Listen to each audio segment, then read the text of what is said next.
Video শুরুটা দেখে কি মনে হচ্ছে আমি আমুলের ব্র্যান্ড প্রমোশন করছি, তাই তো? আজ্ঞে না, আমুলের কন্টেনারে পিঙ্কির প্রমোশন করছি। কিসের? মানে পিঙ্কির ম্যাঙ্গো আইসক্রিমের প্রমোশন করছি। দেখুন তো পারফেক্ট হয়েছে কি না। আমার মতে তো স্বাদে, রূপে, গন্ধে একেবারে পারফেক্ট।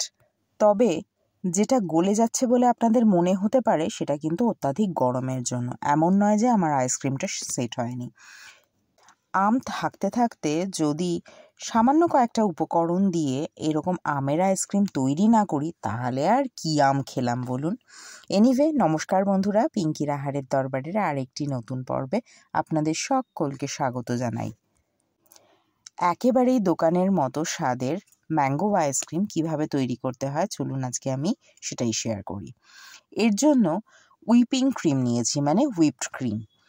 এতদিন যারা আমার ভিডিও দেখেছেন তারা জানেন আমি কিন্তু মাঝে মধ্যেই ক্রিম কেক বানাই, তো সেই কারণে এইগুলো আমার কাছে অ্যাভেলেবেল থাকেই।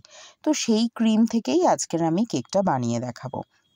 বিশ্বাস করুন, এটা যদি খান, একটা মুহূর্তের জন্য যদি বুঝতে পারেন যে এটা কেনা না বাড়িতে বানানো, তাহলে আমি সেদিন রান্নাই ছেড়ে দেবো। রান্না ছেড়ে দিয়ে করবো কি? অ্যাকচুয়ালি সেই অপশানটাই নেই, মানে এতটাই পারফেক্ট হয়।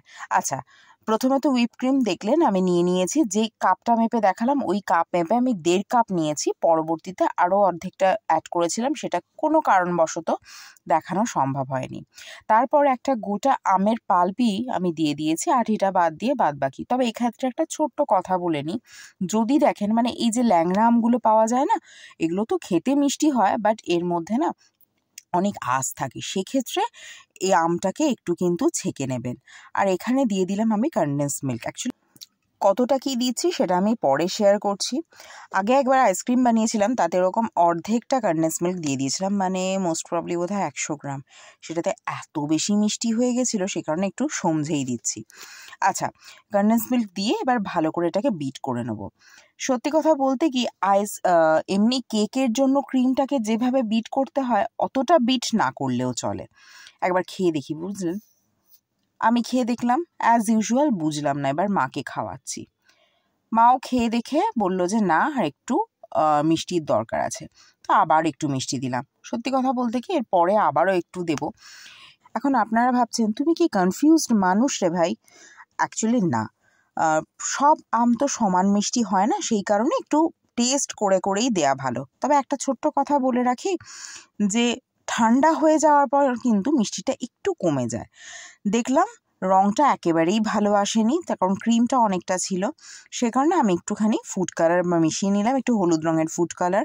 আর দেখলাম আমের গন্ধটাও হয়নি, যেহেতু এখানে ফ্লেভার মেশাচ্ছি না সেই কারণে আর একটু বেশি পরিমাণে আম আমি দিয়ে দিলাম। কিছু কিছু আমের খুব সুন্দর গন্ধ থাকে, যদি সেই ফ্লেভারযুক্ত আম দেন তাহলে আর আলাদা করে আর পাল্প মেশাতে হবে না, একটা আমের পাল্পেই যথেষ্ট। আচ্ছা, কীরকম বোকা বোকা কথা বলছি না? আমগুলো কতটা কীরকম সাইজ হয় সেটাও তো একটা কথা। আচ্ছা, আপনাদের একটা পরিষ্কার ধারণা দিই। আমি প্রথমে যে কাপটা দেখিয়েছিলাম না, সেই কাপ মেপে আমি 1.5 কাপের মতো আমের পাল্প দিয়েছি। এখানে একটা আইসক্রিম আনার বাক্সই ছিল, তার কারণ এর থেকে ভালো বাক্স বোধহয় আর কিছু হতে পারতো না। আপনারা প্লিজ দেখে হাসাহাসি করবেন না, বা সেই নিয়ে কমেন্ট বক্সে কিছু লিখবেন না। হ্যাঁ, প্রথমে ওই কেকের এই আইসক্রিমের এই বাটিটাতেই বা এই বক্সটাতেই আমি যতটা পারছি এই ব্যাটারটা দিয়ে দিলাম, দিয়ে কিছুটা আমের কুচি। তবে একটা কথা বলে রাখি, আপনারা চাইলে কিন্তু আরও একটু ছোট পরিমাণেও আমের কুচি করতে পারেন, তখন এটা যেন একটু বেশি মুখে লাগছিল। যতটা ধরছে তার থেকে যেন আরও বেশি ঠুসে দিতে পারলেই আমি বেঁচে যাই। এই ঠুসে দিতে গিয়ে খানিকটা আমার পড়েও গেছিলো জানেন, ট্যাপ ট্যাপ করে, মানে ধরবে না তবুও ধরাবো, এই একটা কি যে বুদ্ধি আমার। এনিওয়ে, দেখুন এই যে দেখুন, এই সময় কিন্তু আবার কিছুটা আমাকে তুলে রাখতে হয়েছিল। যাই হোক, এবার এটা 8 থেকে 10 ঘন্টার জন্য একেবারে কিন্তু ডিপ ফ্রিজে ঢুকিয়ে দেবো, তার আগে খুললে চলবে না। এবার এটা বন্ধ থাক অন্তত পক্ষে 8 ঘন্টার জন্য, আর যদি গরম বেশি হয় তাহলে একটু বেশি সময়ের জন্য রেখে দেবেন।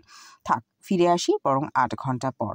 চলে এলাম আমি, এবারে দেখুন কতটা পারফেক্টলি জমেছে। উপরে দেখে মনে হচ্ছে এটা এই কারণেই আমি তখন ঠেসে ঠেসে আটকাতে গেছিলাম, তাই উপরের এটা স্তরটা পুরো জলের মতো হয়ে গেছে। কিন্তু দেখুন কতটা পারফেক্টলি হচ্ছে। এটা স্কুপ থাকলে ভালো হতো, সেটার বড্ড অভাব বোধ করছিলাম। এনিওয়ে, যদি আজকের এই আইসক্রিমটা আপনাদের ভালো লেগে থাকে তাহলে কিন্তু একটা লাইক করতে ভুলবেন না। আর প্লিজ আমার চ্যানেলটিকে সাবস্ক্রাইব করুন এবং পাশে থাকা বেল আইকনে ক্লিক করুন, যাতে নোটিফিকেশনটা সবার আগে আপনার কাছে পৌঁছায়। আর যদি ফেসবুক থেকে দেখেন তাহলে একটা ফলো করে দেবেন। এই আমের মরশুমে অতিরিক্ত গরমে যদি এটা একবার বানিয়ে খান, বিশ্বাস করুন যে সময় আপনি দোকানে গিয়ে খোঁজ খবর করবেন না, ততক্ষণে দেখবেন আপনার আইসক্রিম মোটামুটি ফ্রিজে যাওয়ার জন্য রেডি হয়ে যাবে। তাহলে আজকের মতো আসি, অন্য কোনো দিন অন্য কোনো রান্নাকে সঙ্গে নিয়ে আবার হাজির হব। ভালো থাকবেন। ভিডিওটি দেখার জন্য ধন্যবাদ।